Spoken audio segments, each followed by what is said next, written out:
Hello everyone, welcome back to the channel. Today we're diving into a topic that sounds like science fiction but is very real, very modern, and already changing how wars are fought. The idea of a drone that does not rely on GPS, a drone that cannot be easily jammed or misled, and a drone that leaves very little chance of escape once it locks on to its target. This is the core concept behind what many are calling Israel's AI drone approach, and it represents a major shift in how autonomous systems operate on the battlefield. For years, GPS has been the backbone of modern navigation. From smartphones to aircraft to military drones, satellite positioning has guided movement and targeting. But GPS has a weakness. It can be jammed, it can be spoofed. In conflict zones, especially where advanced electronic warfare is used, GPS signals can be disrupted or completely shut down. This is where the idea of no GPS, no escape begins to make sense. Israeli defense technology has long focused on operating in hostile, signal-denied environments.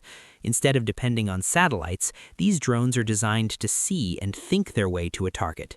They rely on artificial intelligence, onboard sensors, computer vision, and pre-trained models that allow them to recognize objects, terrain, and movement patterns without external guidance.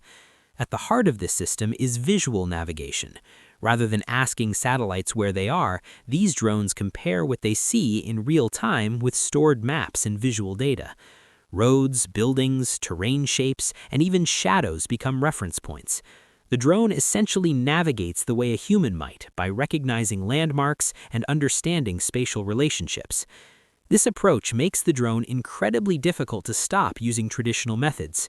Jamming GPS signals becomes useless. Even cutting off communication links may not stop it, because once launched, the drone can operate autonomously. It does not need constant instructions. It has a mission, and it knows how to complete it. Another key element is target recognition. These drones are not just flying cameras. They're equipped with AI models trained on massive datasets. They can distinguish between different types of vehicles, equipment, and in some cases, specific target signatures. This allows them to search, identify, and track a target independently, adjusting their flight path in real time. This raises the concept of no escape. Once such a drone identifies and commits to a target, traditional countermeasures become far less effective. Flares, GPS spoofers, or simple evasive maneuvers may not work. The drone adapts, it recalculates, it continues pursuing based on visual and behavioral cues rather than fixed coordinates. From a military perspective, this is a huge advantage. It reduces reliance on vulnerable infrastructure like satellites and communication relays. It also lowers the need for constant human control, which can be slow or disrupted in combat situations. Speed matters, and autonomous systems react faster than human operators. However, this technology also opens the door to serious ethical and strategic questions. When a machine is given the ability to identify and strike targets on its own, where does human responsibility begin and end? Even if a human authorizes the mission, the moment-to-moment decisions are made by algorithms. This challenges existing laws of armed conflict and accountability frameworks. Supporters argue that AI-driven drones can actually reduce civilian harm. They claim that precise targeting, real-time analysis, and the removal of human panic or fatigue can lead to more accurate strikes. In theory, a machine does not act out of anger or fear. It follows rules and data. Critics, on the other hand, warn that no system is perfect. AI models can make mistakes. Visual recognition can be fooled by unusual conditions, poor lighting, or unexpected scenarios.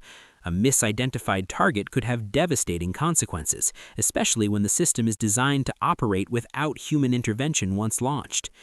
Another important aspect is cost and scalability. Traditional high-end military systems are expensive and complex. Autonomous drones, especially loitering munitions, can be produced in larger numbers at lower cost. This changes the balance of power. It allows smaller forces to threaten more advanced militaries, and it increases the pace and intensity of conflicts. Israel's experience with constant security threats has pushed it to innovate rapidly. The focus is not just on building smarter drones, but on building systems that work together. Swarms of drones, sharing information visually rather than through centralized control, could overwhelm defenses. If one drone is destroyed, others continue the mission. This swarm concept is particularly alarming for defensive systems. Traditional air defense is designed to track and intercept a limited number of high-value targets.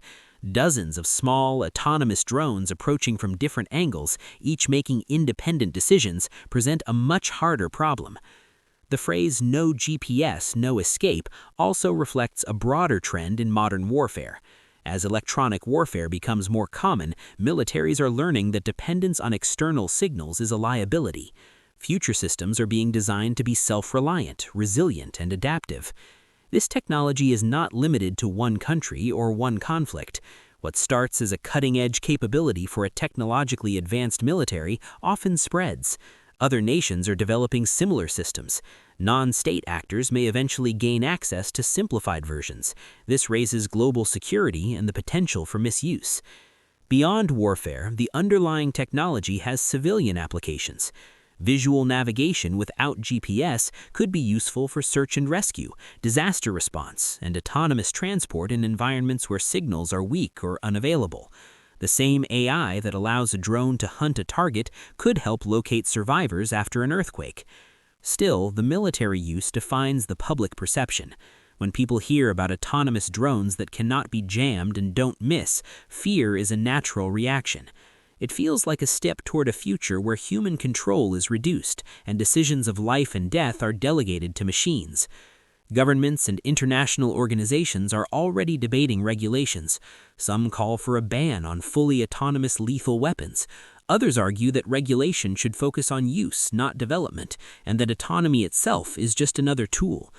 What makes Israel's approach particularly notable is how integrated and battle-tested it appears to be. This is not just a concept on paper.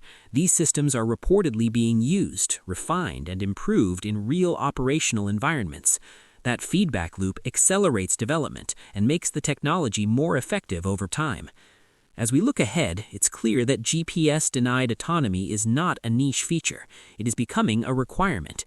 Any future military system that cannot operate without satellites will be at a disadvantage. The sky is no longer just a place for aircraft. It is a domain of intelligent machines making split-second decisions. For viewers trying to understand why this matters, the key takeaway is simple. Warfare is moving towards systems that are faster, smarter, and harder to stop. The human role is shifting from direct control to oversight and authorization. Whether this leads to greater stability or greater risk is dependent on how responsibly the technology is developed and used. This topic forces us to confront uncomfortable questions about control, trust, and the pace of innovation.